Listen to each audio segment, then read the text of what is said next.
This is not a legitimate prosecution. Yes. This is a political persecution. Yes. And I've been practicing for 34 and a half years, and I've seen a lot of unjust prosecutions. Yep.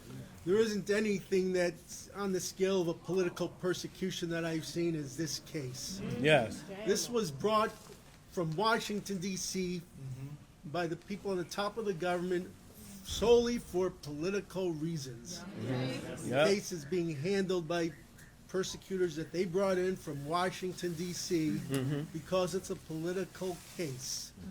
They treated Nekima Levy Armstrong and Chauntyll Allen like they were murderers, kidnappers. Yep. And then they were reading, the prosecutor you heard was reading from a complaint about how someone was scared because they went to the church to protest, as if that makes them a danger to the community. So this is a farce. And so no one would be detained for something of this. I mean, no one will be charged for going to protest, the legitimate, peaceful, nonviolent protest in a church. This is not something that I've ever seen happen before.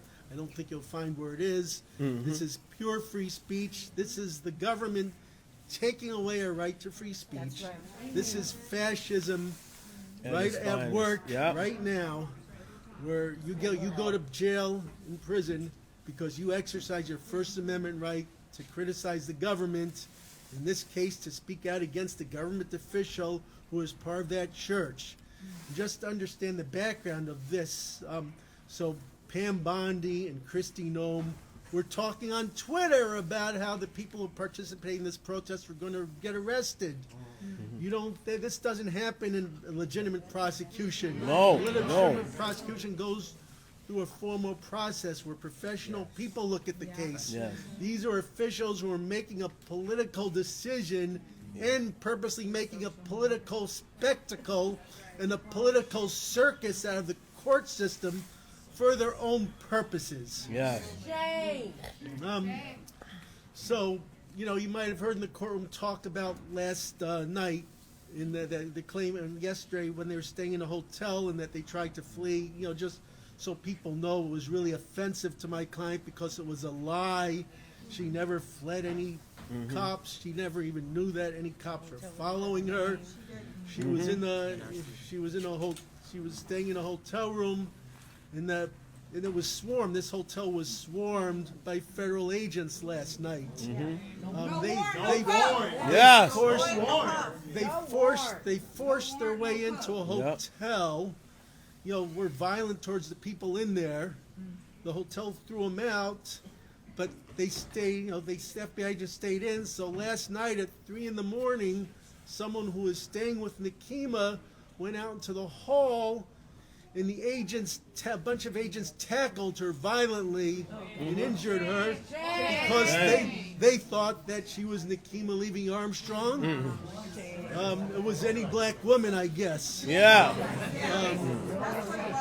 They took her all the way to the Whipple Federal Building before they realized that they had the wrong person.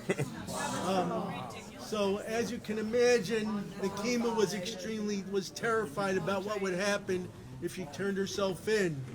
I spent all day yesterday trying to reach prosecutors to make arrangements for her to turn herself in, and no one in Minnesota knew about the case because it's being handled in Washington, D.C. by political operatives. Yes.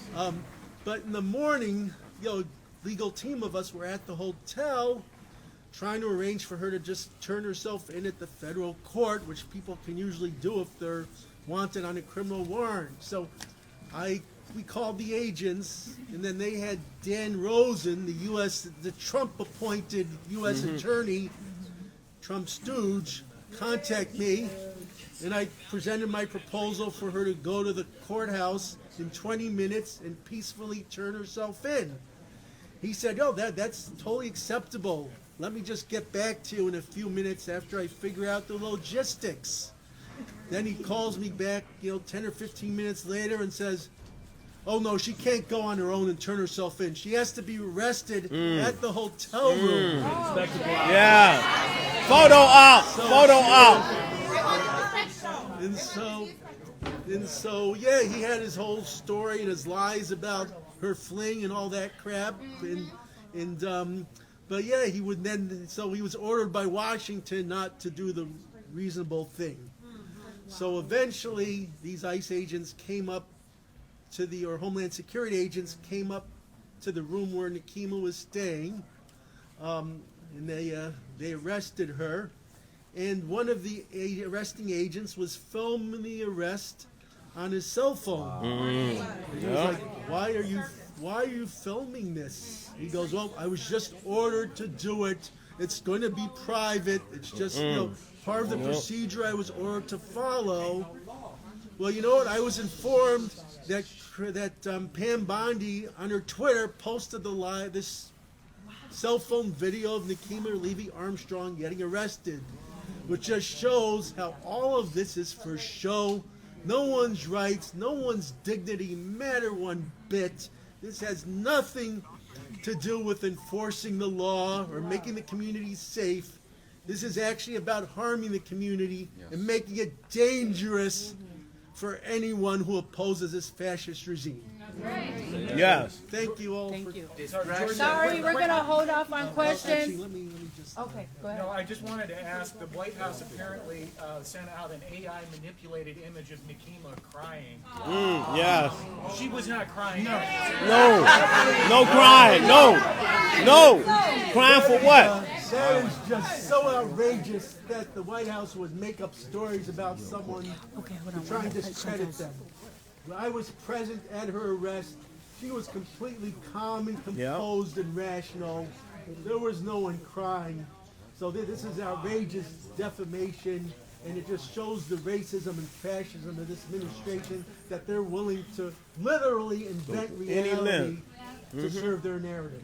All right, thank you. And before any more questions, we do have a video of Nekima being arrested that dismantles what they claimed and the fake video that they produced.